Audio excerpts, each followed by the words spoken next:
Most sales calls are one-sided affairs. Unfortunately, it is the salesperson who is typically doing all of the talking. And if all they're doing is talking, the one thing they're not doing is listening. So here's my question. Is it possible for us to train salespeople to be more effective listeners? Let's find out. This is Sales Untraining, a very different kind of sales podcast. 3 out of 4 salespeople are failing. They're falling short of their revenue. Why doesn't sales training work? That's what this sales podcast is about. It's your weekly sales strategy guide designed to rewire your sales brain. Welcome to Sales Untraining. I'm Kelly Riggs. It is your weekly sales strategy guide designed to completely rewire your sales brain. Hey, thanks for joining me. Hope you'll like and subscribe to the podcast. Share it with someone that you think ought to be in on the conversation of what in the world can we do differently to create consistently and predictably more effective salespeople. Well, in this episode, I'm going to start a 3-part series on listening. Ha! I'm sorry, I have to laugh because it's ironic that I'm going to teach anybody about listening.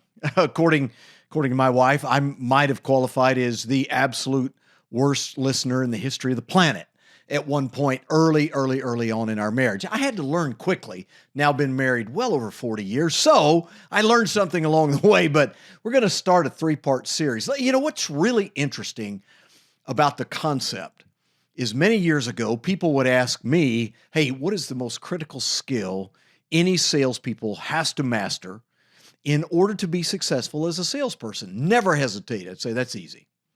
Got to be a great listener. And I was wrong. Sadly, I was. Because, stay with me now, understand the concept. Is listening critical?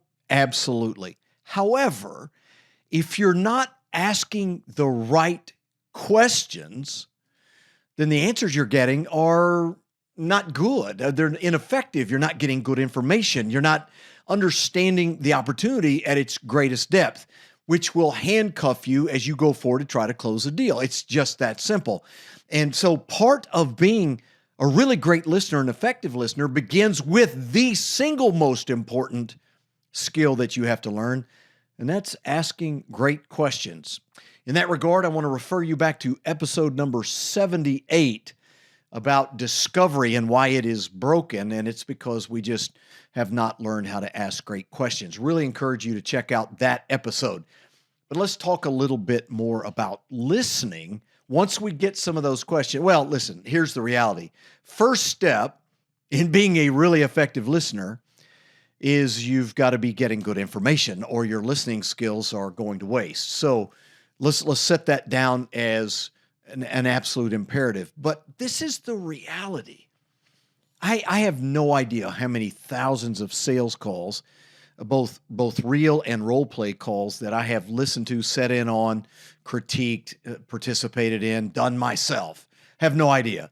But I know this, the average sales call, and by that, I don't mean like 5 out of 10, more like 8 or 9 out of 10 sales calls, what you will observe is a salesperson doing most of the talking.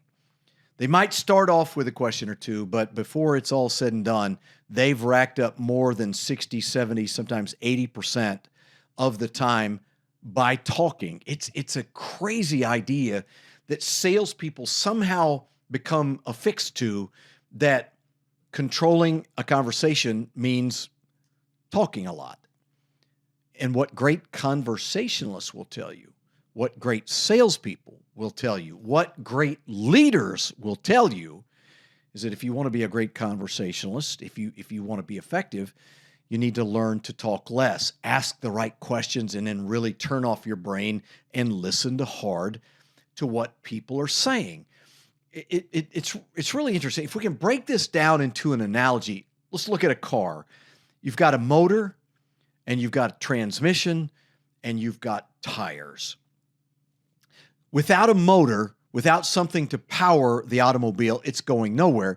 But you can have all the power in the world. If you can't connect that power to the ground, then you're not going anywhere. And if you actually take that power and transfer it to the transmit or the differential and the axle, if you don't have tires, you're not going anywhere. So all three are absolutely critical and essential. Well, if you think about it, the power is the ability to ask the right questions. So your motor in your car analogy is the ability to ask great questions. But what is the transmission? Well, that's where the listening comes into play, because I've got to be able to connect it to something. And that's what the transmission is in a car analogy. That's what listening is for you. What is the tires? Understanding, putting the right meaning to the things that you're hearing and utilizing it in the future. That's when the power gets to the street and drives the car. Unfortunately, the way we train salespeople, listen now, this is critical. We train salespeople to talk. We want them to learn everything there is to know about the product, and we have them work on that. Do a presentation. Show me this product. Show me how this product works. Make sure. And what are we trying to do as trainers? We're trying to ensure that they understand the product and how it works so that they can communicate it effectively to the buyer. Unfortunately, as we've talked about at great length in this podcast, people don't buy products. They buy what the products do for them. So the product is a means to an end. Again, you can have a great motor product, but if you can't connect it to the ground, application and understanding of the challenge and all that, then you're not going to be effective. And why we don't spend more time training salespeople how to listen effectively is beyond me. But it begins with asking the right questions. I mean, critically, you can be a wonderful listener, but again, you go into the average sales call, and we're not good listeners. What we are good at is talking. And when we are listening, what we're listening to is clues on how to sell the prospect. So the minute we get a good clue, what do? We jump to selling. I mean, if you think about it, if you observe most sales calls, and I really highly encourage you to go in with not your top salespeople, but everything below that, and I suspect that's at least 80%, if not more, of your salespeople are okay or worse. Go in and listen to a sales call.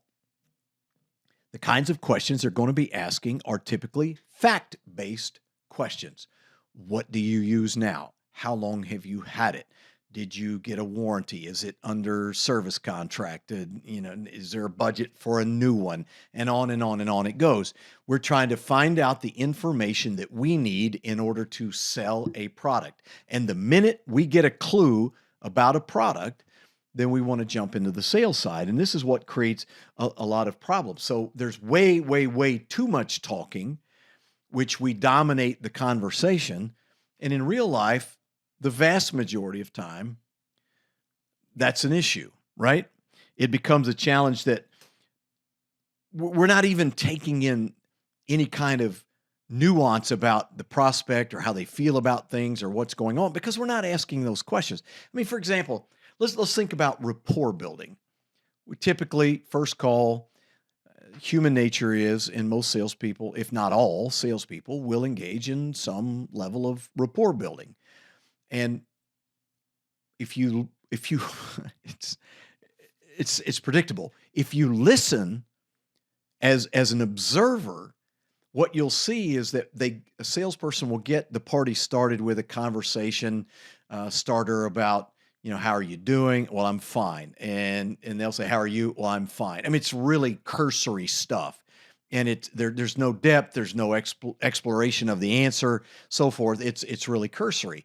But if we do rapport building, we're asking them about something we observe. They've got pictures on the wall, or we recognize that they like a certain sports team, or they've got pictures on the wall that give us some clues, and so we ask about that.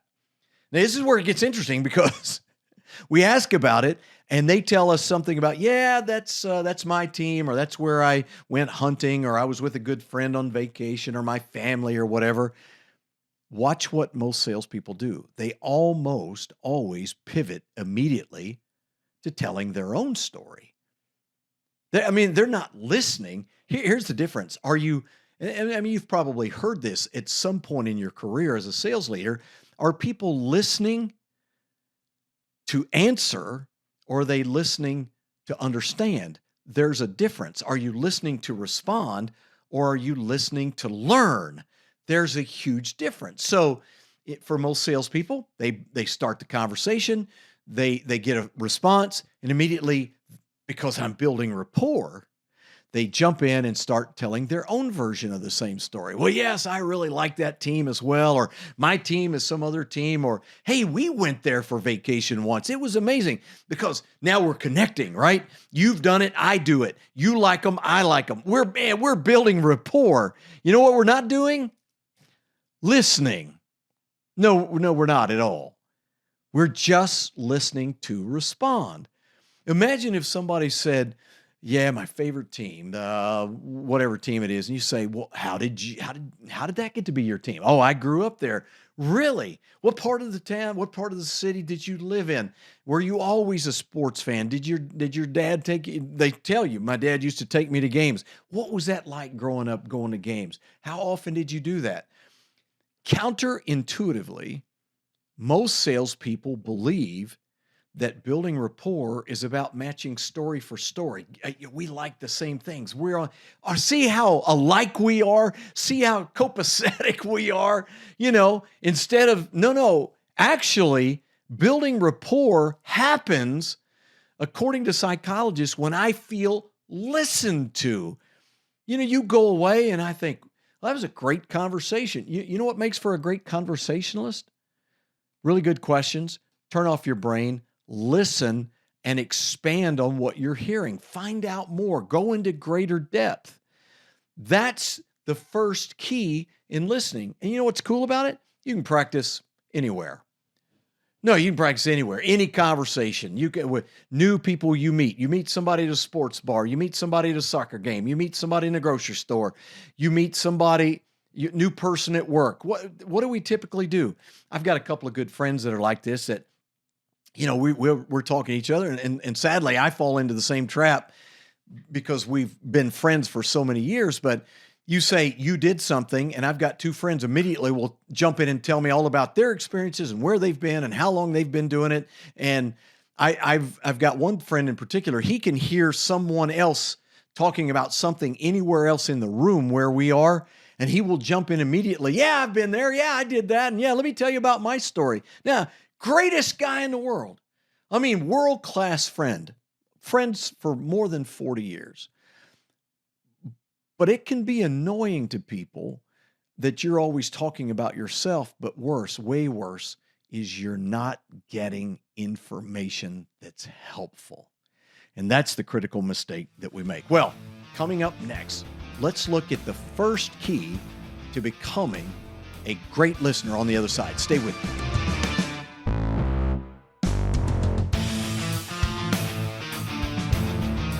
Hey, thanks for making Sales Untraining your first listen of the week. And if you find something you like, if you hear something that's interesting, I hope you'll share it with somebody you know. You can find out more about me at bizlockerroom.com or email me, kelly@bizlockerroom.com. Now back to the show. Great salespeople tap into this and understand that if I can help people assuage their fear, if I can help them deal with risk, if I can help them deal with change, if I can help them feel comfortable, feel like they're making a great decision that's going to elevate their standing in the company, whatever those motivations are, motives for action that are driven by emotion, then you have a much greater opportunity to make a sale, almost without exception, because people buy emotionally.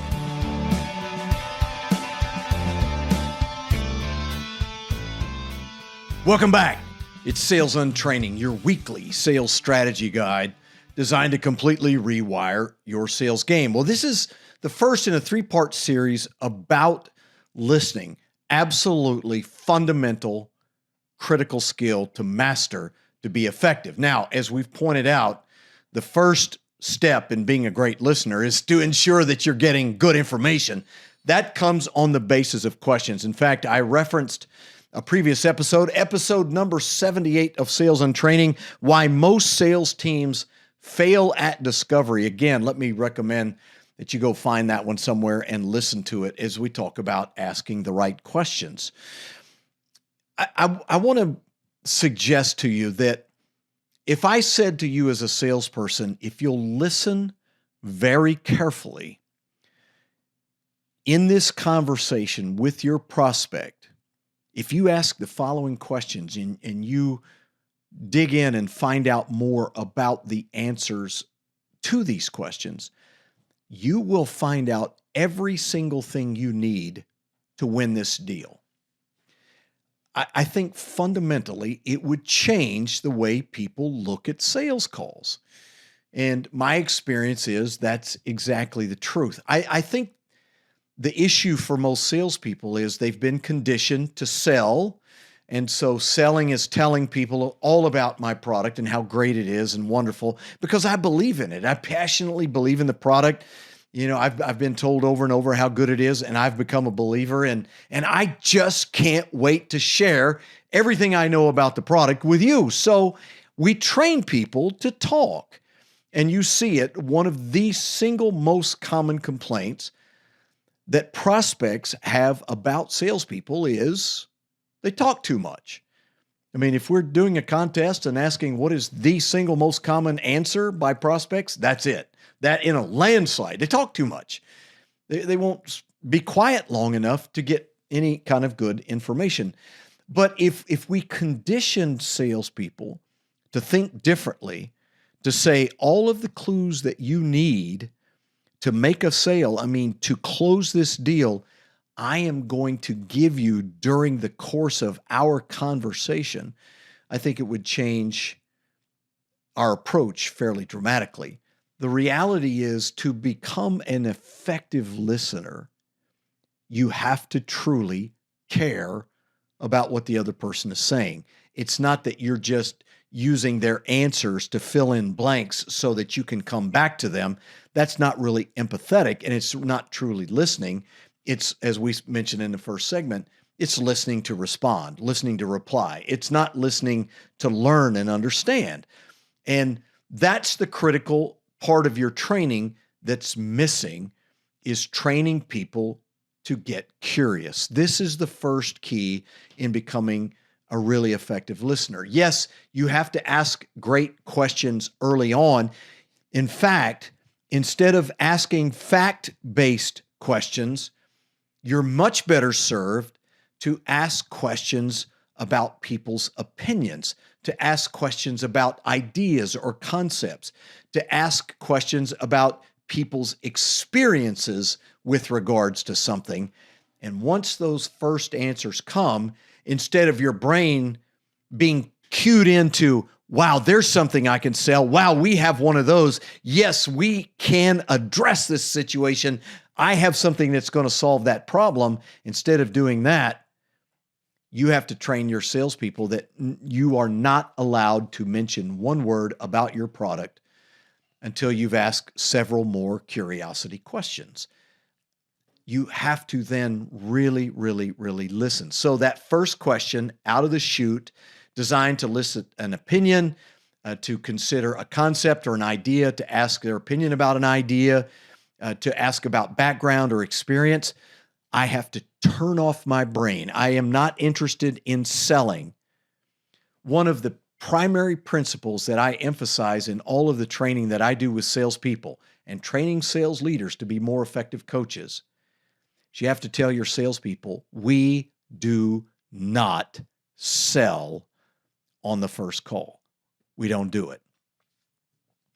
Now, some of you are screaming at me right now. You're like, well, that's so dumb. Do you know how long it took me to get this appointment? Yeah, I do. And if you are compelling, if you have something interesting, if you have something that's going to impact their business, let me guarantee you with 100% certainty, they'll give you another opportunity. They'll give you a second call. But if you go in and spill your guts and tell everything you know about your product and your company, all you're going to get is, hey, thank you for stopping by. Do you have any do you have a brochure, documentation? Do you have something you can send me? Preferably PDF, something. In other words, thank you, but no. Even if you're moderately compelled or moderately compelling, they typically won't pursue you because their time is so valuable and they have 100 things going on, right? You know that to be true because it was so hard for you to get that appointment in the first place. Am I right? So what you have to do is be incredibly compelling. You know how you do that? You ask really thoughtful questions. You turn off your brain and you engage in a conversation based on listening to their answers. You get curious about their answers. That means you have to be really focused on what they're telling you and not hearing that answer to cue your brain to respond with something about your company, your product, or how great you are, or how you can solve that problem.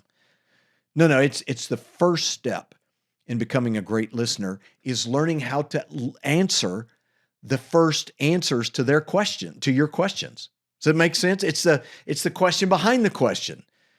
You ask a question and they tell you some things and you want to know more about that. You clue in on something specific in their answer. You ask them about their feelings, their experiences, their background. What was that like? How did that turn out? What kind of results did you get? Listen, again, thousands of sales calls. Very rare for me to hear salespeople pursue that level of curiosity. And my friends, that's where the gold is. That's where you'll find the ability to convert more deals. Hey, next time, second in our series, we're going to dive a little bit deeper and we're going to look at focus and how important it is in becoming an effective listener. I'll see you next time. Sales Untraining is a production of Business Locker Room and Pod About It Productions. Music and editing by Doug Branson. To get more Kelly, visit bizlockerroom.com.